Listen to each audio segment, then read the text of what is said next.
Hello, testing, testing. Yeah, I can hear you loud and clear. Great. If you guys wanted to put yourself and Lucas as co-hosts, that'd be really great. Nico, I'm gonna invite you up as a co-host as well. I guess we can get started. Are you able to accept the co-host invite? It doesn't seem to be working. There's the button, there's the button for it, but No. it doesn't. Yeah. Okay, I'm gonna do that again. I'm gonna cancel all of the co-host invites and do it again. Okay. Nico, I sent it to you. Let me know if you got it. Oh, you're allowed up to two co-hosts. Okay, that's why. Hmm. For some reason, it's Sorry. not working, but maybe we'll just retweet and get started. Haha, yes. But just give me 1 second, Yeah. just in case. I'm just worried in case like somehow I lose connection. It's really good to have another co-host. Give me 1 second. Huh. Okay, yeah, it's just not working for whatever reason. So, Nico, if you want to just come up as a speaker.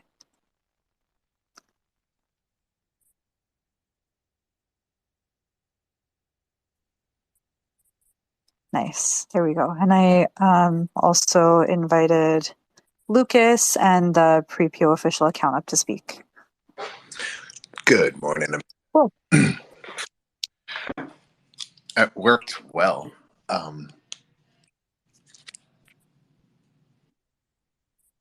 Yeah, a bit of a rocky start, but yeah, we will get started. Welcome, everyone. Try the co-host one GM, last time. I think now that I'm a speaker, I might be able to over-accept. But yeah, it's a little buggy. Twitter, gotta love it on a Thursday. But you sound great, and the other speaker sounded good as well. I just wanted to give a quick mic check. Sounds good.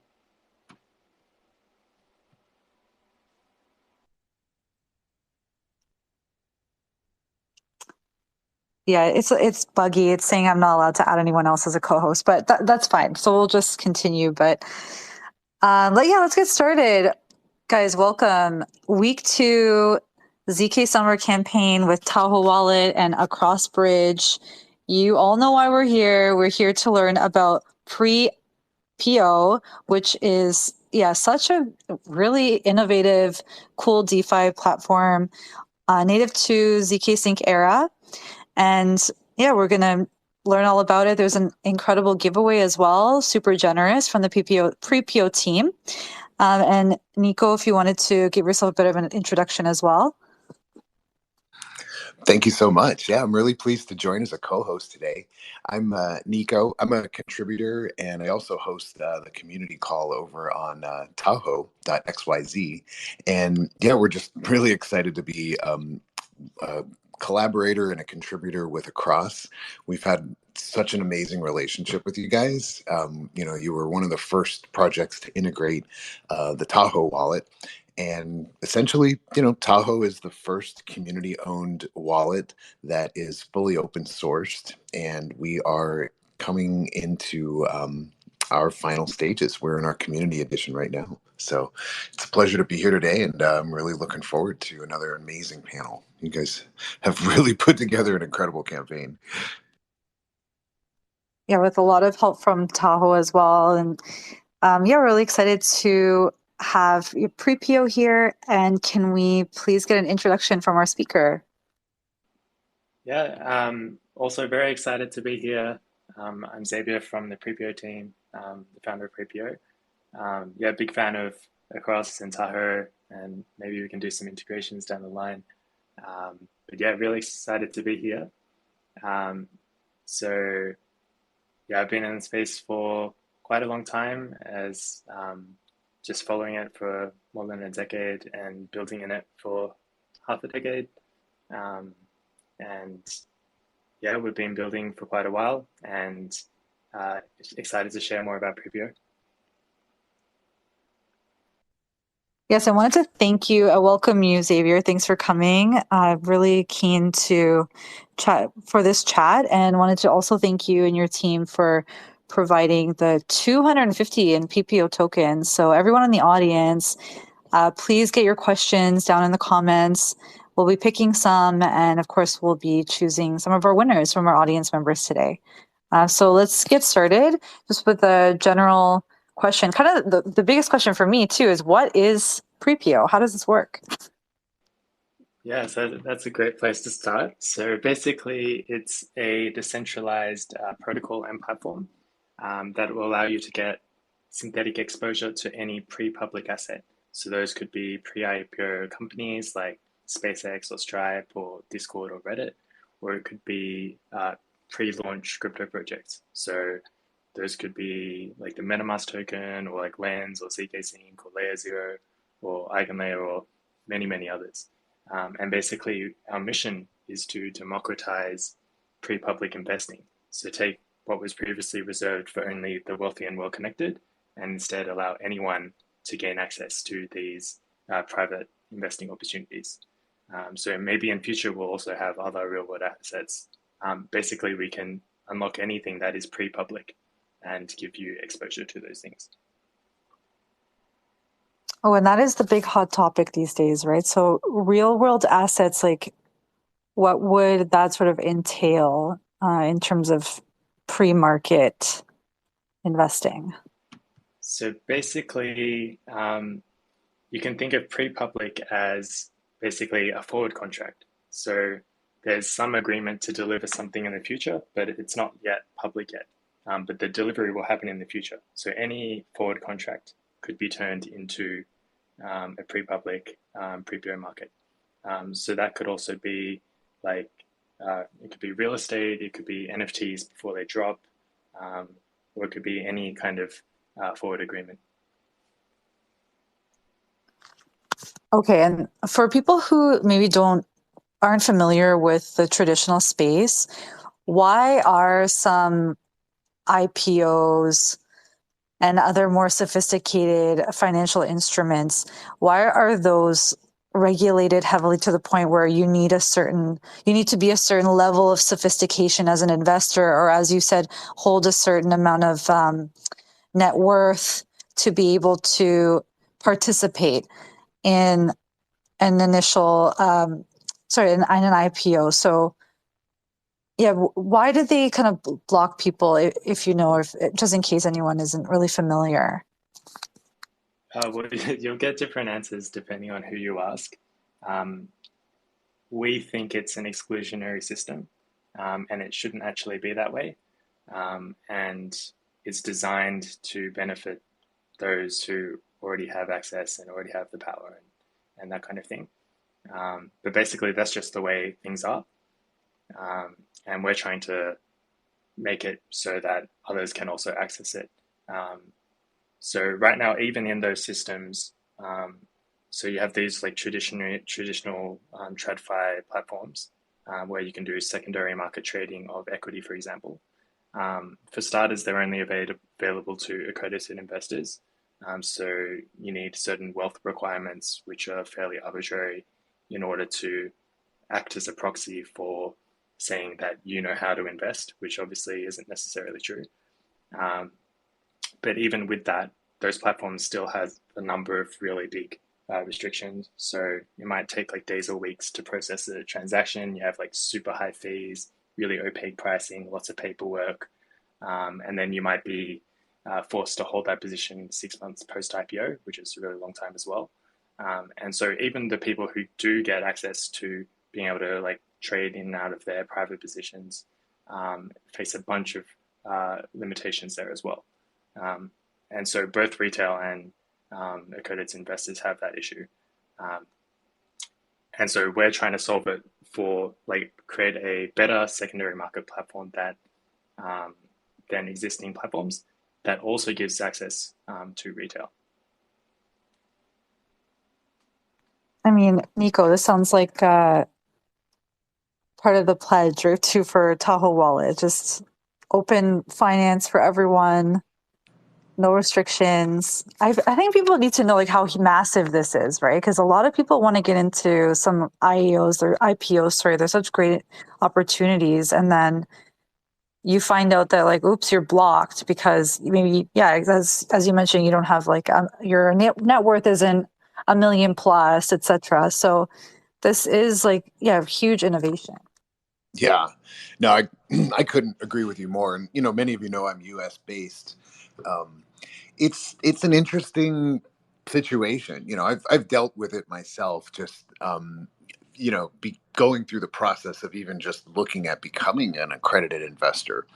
Um, and it's pretty old school. It's definitely an arbitrary number. There isn't really, they'll tell you there's a rhyme or a reason, I'm sure, um, to try to become an accredited investor. But it's pretty much like you described it. It's definitely like, I hate to say Web 1, Web 2, but it's gatekeeping from my personal experience. And I think personally, that was one of the reasons that everyone got so excited about DeFi, DeFi summer. Um, it was just access. It wasn't really, and the thing I love about blockchain, and particularly the people that are involved in blockchain, is they're just willing to leverage access. You look at traditional means, you'd have to go through these processes, and like you said, the paperwork is no joke.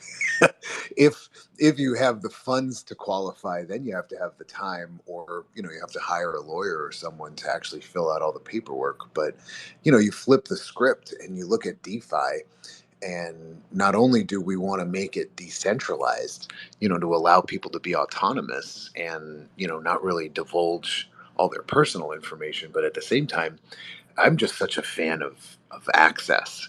And you really nailed it on the head. I think when you look at the Web3 pledge that Tahoe has put together, at least from a wallet perspective, our goal has always been not to, um, we don't want to geofence. We don't want to tell, certain jurisdictions, no, you're not allowed to have access to your money today. Sorry. So when, other platforms are doing that, and other wallets, obviously they have that built in, you can kind of look at the way the code is written. That's a nice thing about blockchain. So I'm very excited to hear more about this. This is groundbreaking. Um, Sorry to talk so much, but it's pretty Yeah, exciting and I'm really glad to exciting. hear. Yeah, Yeah. you like align with the kind of philosophy there, and I think many in this space would, you know, I mean, much of the reason why people are in this space is because they want access and they want these kind of opportunities that you talked about, and there aren't those limitations. It's a bit of a wild west, but it's also open and anyone can do, whatever they want. So that's one of the great things about it.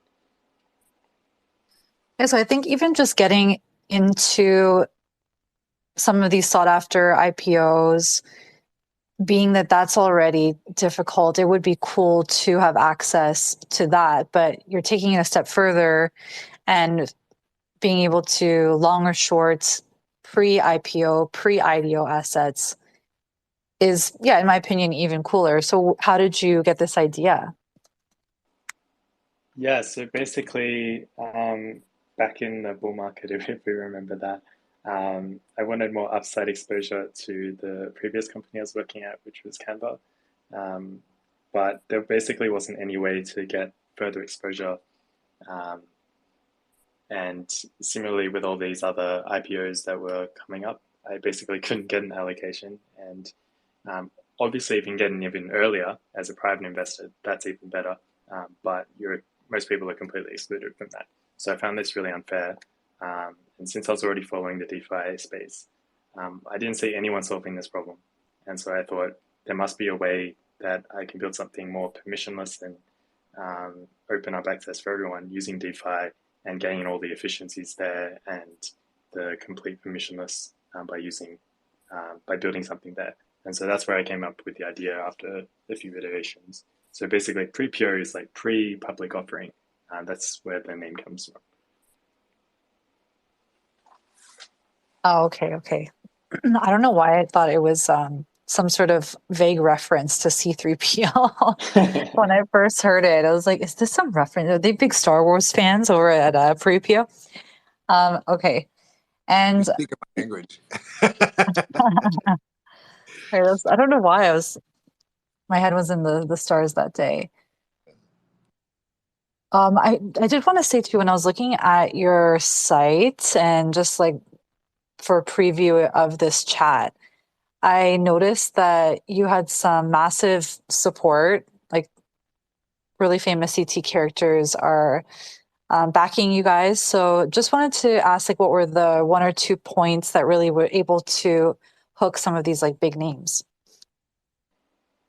I think I was quite early in DeFi, like building in DeFi, and so the space was quite small back then, and so everyone kind of knew each other. So I guess being early and building early helped there. Sure. And yeah, it's because this is, again, so innovative. So if you could break down, in case people don't understand, like right off the bat, what are those differentiating factors about PrePO that separates this platform from both centralized and decentralized exchanges? So in terms of decentralized exchanges, we're the only one that allows for like pre-public asset speculation. Um, and in terms of centralized exchanges, we talked about that before. There's these big secondary market platforms with all kinds of restrictions only for accredited investors, and those are also only for equity. And so there isn't really a way to trade the token side either. Um, the cool thing about our platform is that we're focusing all our assets are synthetic assets, and that means you can create assets for things that technically don't even exist yet. And so people might speculate that there is a token in the future that hasn't even been confirmed right now, and people can still speculate on that when we create the markets for that. So there have been like other kind of synthetic asset protocols that exist, but they're all about mirroring the price of already publicly traded things. And so I think there was a really missing, like a big gap in the market where there were all these public things, but the entire private side was still just as it's been for decades. And I think there was a big opportunity to give access to the private market, which is actually eclipses the public markets in terms of size. And so I think it's a really big opportunity that we're unlocking here. That fascinates me, and I hope you don't mind. I just wanted to jump in. Yeah, I always feel like I'm standing at the bus stop whenever my ship comes in, and I always wonder, how in the world do people find out about these releases? And it just seems like whenever whenever there's buzz about a token or something that's coming soon, it's already like everybody knows about it.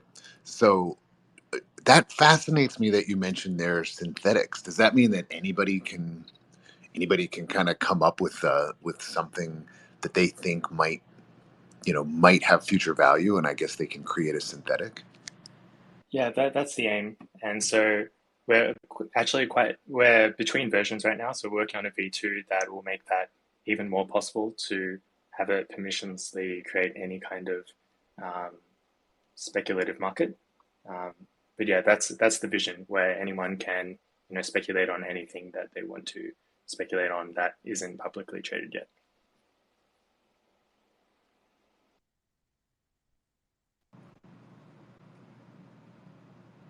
That's incredible. Go ahead. I'm sorry. That really floors me. No, but you're right, Nico. Me too. I'm always like, as soon as I hear about it, I'm like, oh, forget it. If I'm hearing about it, it's way too late.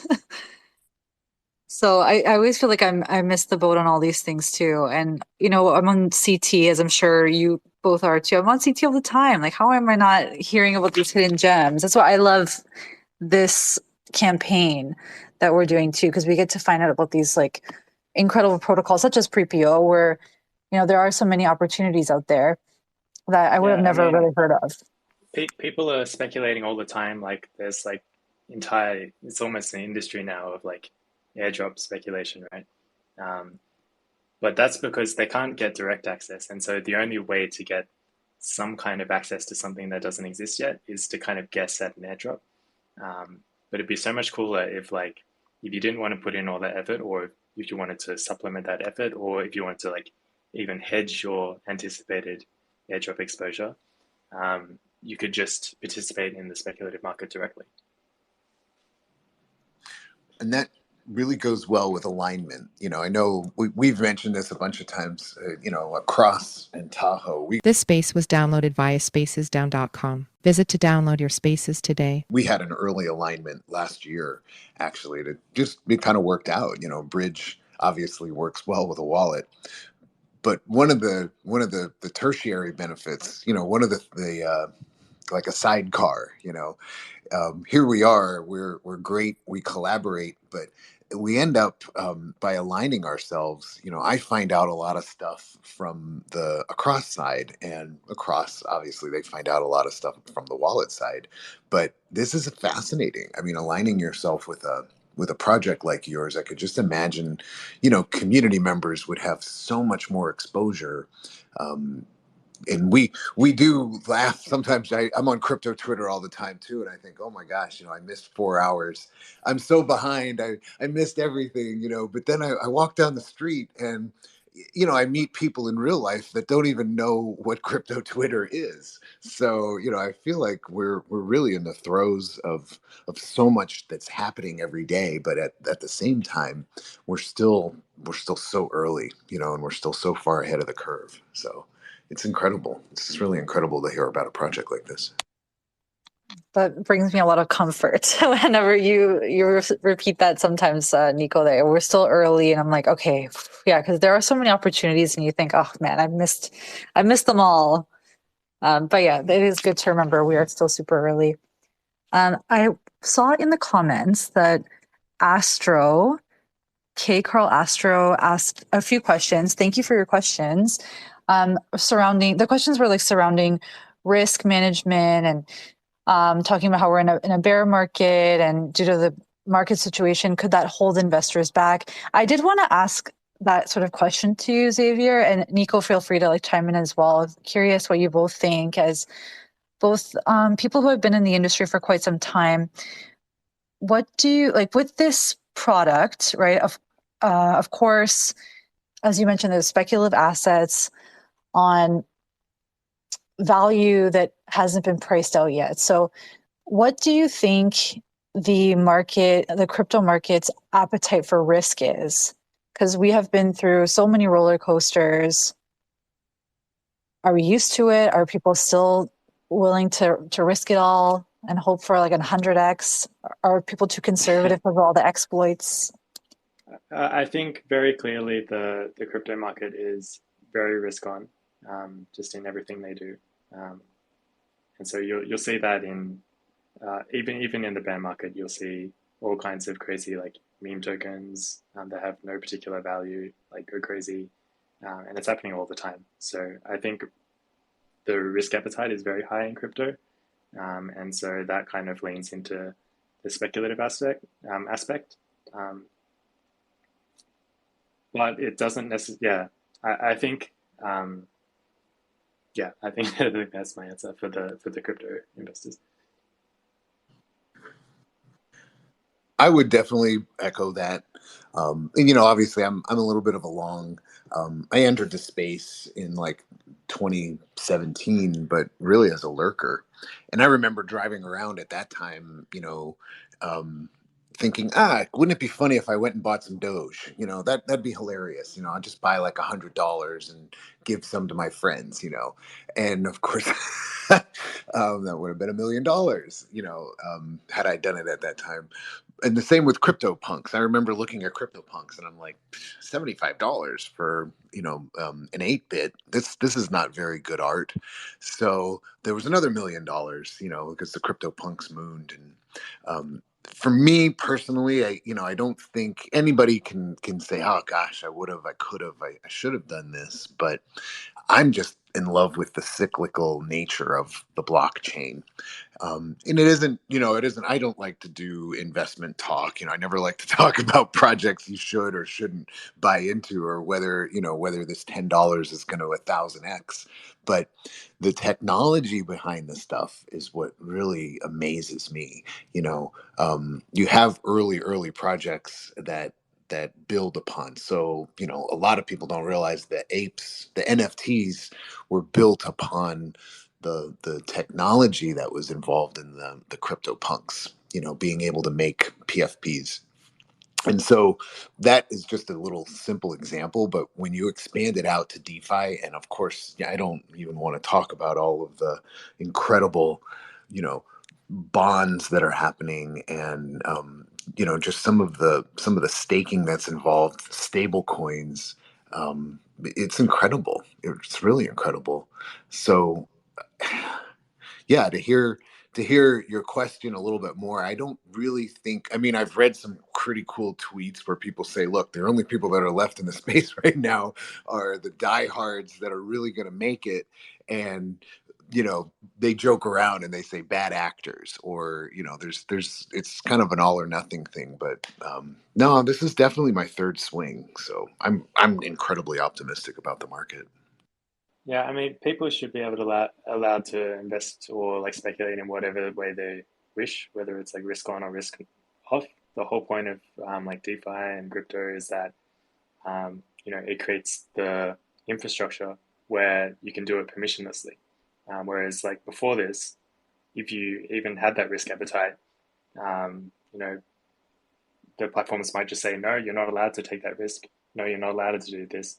And so it's kind of treating people like babies, but they should be able to do whatever they want, really, because it's their money, it's their decision. That's such a crucial point too.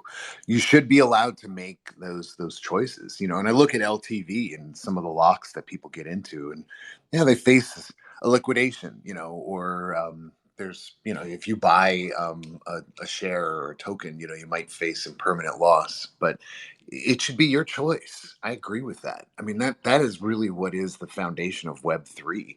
We shouldn't make judgments about anybody.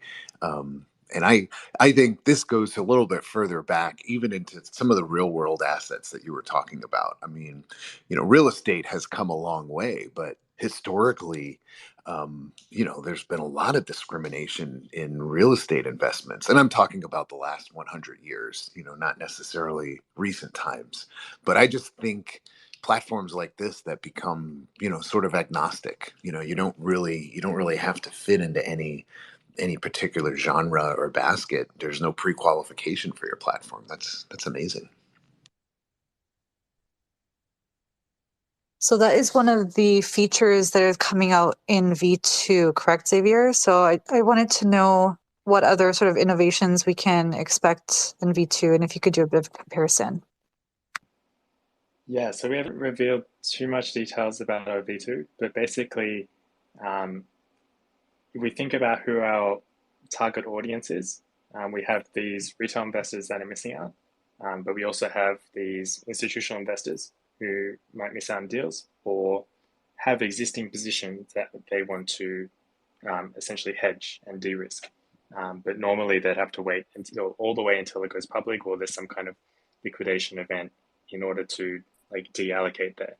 And so if it's a world where private allocations are only deallocated when they go public, then retail can only buy it when it goes public. But if we instead make private markets more public in an earlier stage, then positions can trade in and out between hands at a much earlier stage. And so what we're trying to do more with V2 is specifically connect to those private investors with public investors and help level the playing field while benefiting all parties involved. But we're still going to do this in a permissionless, decentralized way. But we think it's a lot more scalable because it has a lot more benefits for all parties, and therefore there's more incentives for everyone to get involved. Okay, beautiful rundown of the what we can expect from V2. I'm sure everyone's looking forward to that. And I see some questions in the chat. The next one we can read from is from Chulo ZK at Crypto Isaac. He just wanted to know, just wanted to know more about PPO, the PPO token. Do holders have voting rights, and sort of what are the tokenomics behind your native token? So PrePO is our native token, so it's a utility and governance token. It's currently live on Arbitrum, but we're looking to go multi-chain in not just the token, but the protocol itself. So one key use case is voting and governance, we have like a representative democracy kind of system. So the key power of the token holders will be to change who is on the multi-sig, and that can be done at any time via token vote. And so that's kind of the key power that inherently controls everything. But also you can participate in market curation, so which assets actually appear. In V2, the key kind of power of PPO is to incentivize validators via staking kind of systems, so similar to kind of tokenomics to any protocol which has kind of a validation network. So the key idea there is that the validators are incentivized to assert that these private investors actually have what they say they have, and therefore they are allowed to issue these assets that can get purchased by anyone in public. So that's kind of the V2 kind of tokenomics. It's a lot more around like validation and staking. And of course, the token holders can vote to do certain things like a fee switch, so kind of like Uniswap. When it's the right time to do so, the fee switch can also be turned on.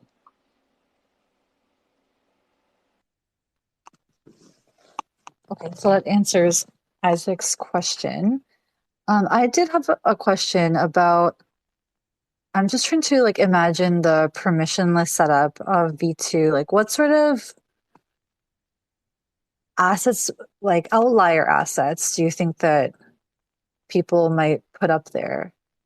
Just out of curiosity, because I like the obvious ones that we've talked about make sense, but I'm trying to see if there'd be anything like very, very exotic. Basically anything that, so basically any bet, you could in theory have that as something that you issue via PrePO, and you can have that as a market. Because basically a bet is a forward contract. It's saying that based on the result at some future point in time, we are going to deliver some asset in some ratio. So, you might say, oh, I think, this like Milady is going to flip like Bored Apes, and then you could have a bet based on that, and you could predefine, the parameters of that, and then you're going to promise that, oh, if that happens, then I'll give you this. If it doesn't happen, then you'll give me this, and that's basically a forward contract. So we can represent any forward contract in theory using our protocol. Okay, so we might see some real exotic things come up on there. I think that'll just be fun to keep a track of what people are posting. Yeah, Nico, exactly. did you have any questions? I had some like really lighter notes, like wrap up questions, but did you have any questions before we moved on to that, Nico? No, I'm just wrapping my head around that as well. I really love that as being able to put things in forward contracts. It's an interesting thing about, I even think about there are fractional owners of some larger NFTs, and, I'm just thinking about nouns and apes, and of course, I just wanted to kind of close out that conversation too. Well, Bored I apes. have an example there with Yeah, so nouns, right? They have a new like noun like minted every day, right? And right. so that in theory is also like a pre-public thing. All these future nouns are pre-public assets, like before they exist yet. So you could speculate on, the price of the noun before it goes public, and that could also be a valid market. So those are also in a way like could be represented as markets on PrePO. Yeah, and just not even to fuel some of the speculation, but I'm involved in the Dogecoin project, but not the coin itself. There's actually a PFP that's just around the dog. The actual dog is a real dog. A lot of people don't realize that he lives in Japan, and those, they collaborate with nouns, and so it's interesting just to make an example, but you might really just be a fan of that dog and really follow the dog, follow him on Twitter, follow the people that are making memes around the dog, and then all of a sudden you learn something about nouns through a community that's collaborating with them, and that could fuel your speculation. Yeah, there's so many interesting opportunities, but then looking at your platform, I guess, you might actually own an NFT and you could use that as a collateral, right? In the V2. That's amazing. I mean, that's super complicated.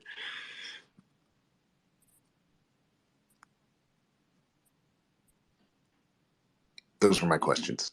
Yeah. No, I'm sorry. I was just thinking about the nouns one. That is a really good one, and I wouldn't have considered nouns as part of that. But yeah, you could, I guess, technically make a new one every day for those. Those are really Exactly. that's a Yeah. really cool use case. Yeah, that's awesome. My Well, lighter. Go ahead. we've always talked about, there's social use cases. I mean, there's simple community things. I love onboarding, and for me, my big joy in life is when I understand a technology. And a lot of us, we feel isolated sometimes, right? We have to be at home to really do some of the complicated computing that we do and the transactions. You're generally at home on your desktop, and it won't be long before cell phones and all these other technologies catch up with that. But I just love being able to onboard. I love these calls that you put out, Amanda, and just the audience that you draw, because it really gets a message out there.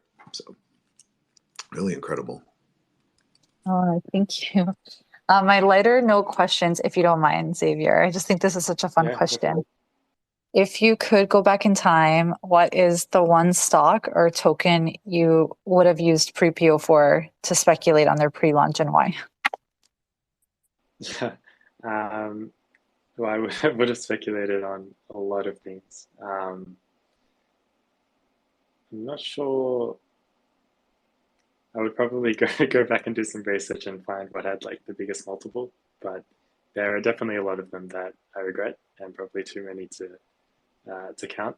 And so maybe some kind of portfolio of those ones. Nico, do you have any? But yeah, I understand you, Xavier. Like, oh, there's too many. It's like, what was that movie? Hot Tub Time Machine, where Hot he like, tub time machine, yes. Oh my god. I'm gonna date myself here, but I was literally there. I was looking at this online bookstore, and I was like, "Come on!" I was like, "Who's gonna buy books on the internet? This Amazon thing's never gonna take off." So that was a hard pass, and yeah, that would be my hot tub time machine. I would definitely go back to that day and just give myself a really good shake. yeah, don't worry, I'll date myself too. I just remember being like, I'm never not gonna use Ask Jeeves for my searches. Oh my god, that's awesome. Yeah, you put it in a capsule, you really encapsulate it. That was the internet bubble, by the way. And I love telling this story because at that time, Amazon.com, Barnes and Noble was a really strong bookseller in real life. And there were about 10 other companies. One of them was eToys. And I remember the IPO came out and it went up to like $80 that day. But no one really understood the dynamic, right? That at that time you would get in the car, you would drive to the store, you would pick up a piece of merchandise, you would buy it, and you would drive home. But now, years later, that model has just been proven by the hard work of Amazon. But man, after all those other companies died out, Amazon was just there grinding. And so when people say, like the other day, they said, "Oh, I heard crypto's done." I heard, everybody just gave away their Ethereum. Their Ethereum's closed. And I laughed because it's silly. It was silly, but this was a real conversation with a person that was very intelligent. They work in real estate. They understand traditional finance, but they just don't understand the concept behind the Ethereum blockchain. But I think personally, when I see what's being built, I go to the conferences. I just got back from ETH Paris, I go to ETH Denver, and the other side of it is what's happening with these technologies. And it's incredible. It's absolutely incredible. You think about one share of Ethereum, and you really own, you know, like a key to this massive world computer. You can plug into that world computer anytime you want from anywhere on the globe. And that changes the understanding of it a little bit. Sorry to go off on a tangent again.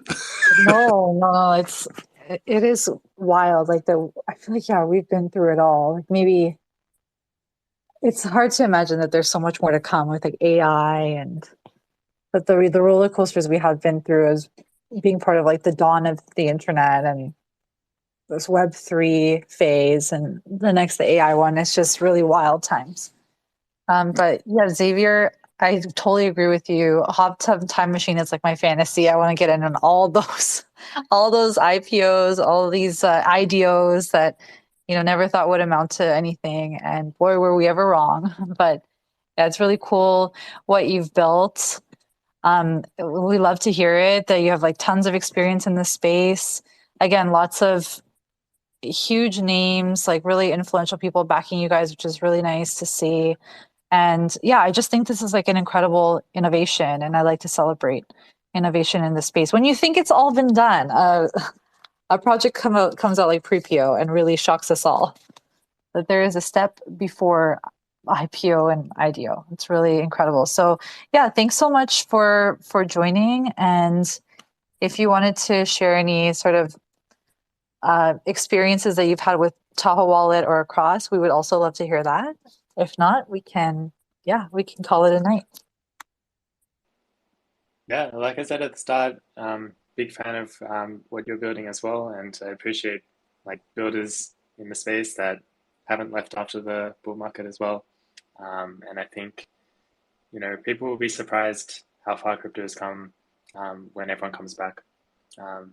Like when you talked about like accessibility before, like part of what we're trying to build is not just the protocol, but also the platform and making it really accessible even for non-crypto people. And so there have been a lot of developments in that space, just making it, easier for people to onboard. People can come in with much simpler wallet like setup experiences.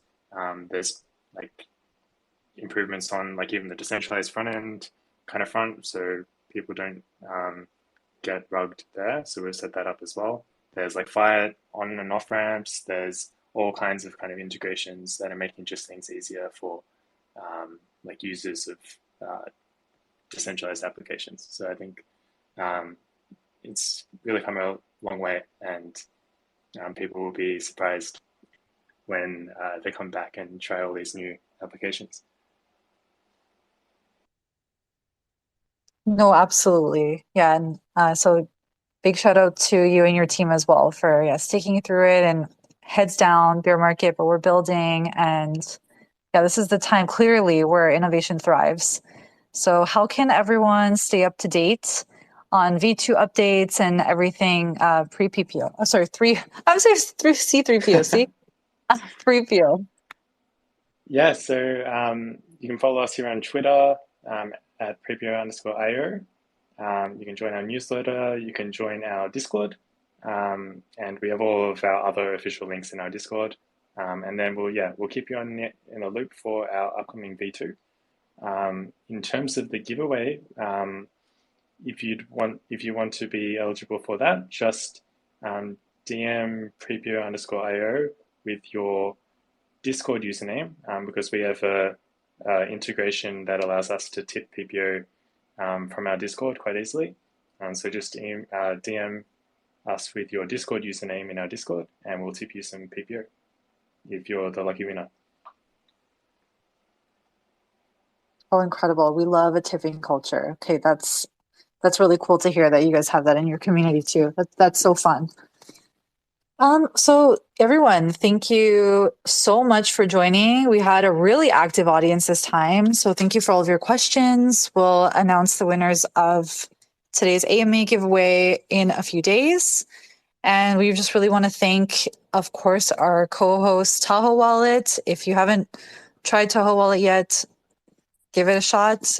They have some really interesting NFT functions where you can filter out those NFTs that you're randomly airdropped that you don't want to see on your collection page, which I think is another great innovation.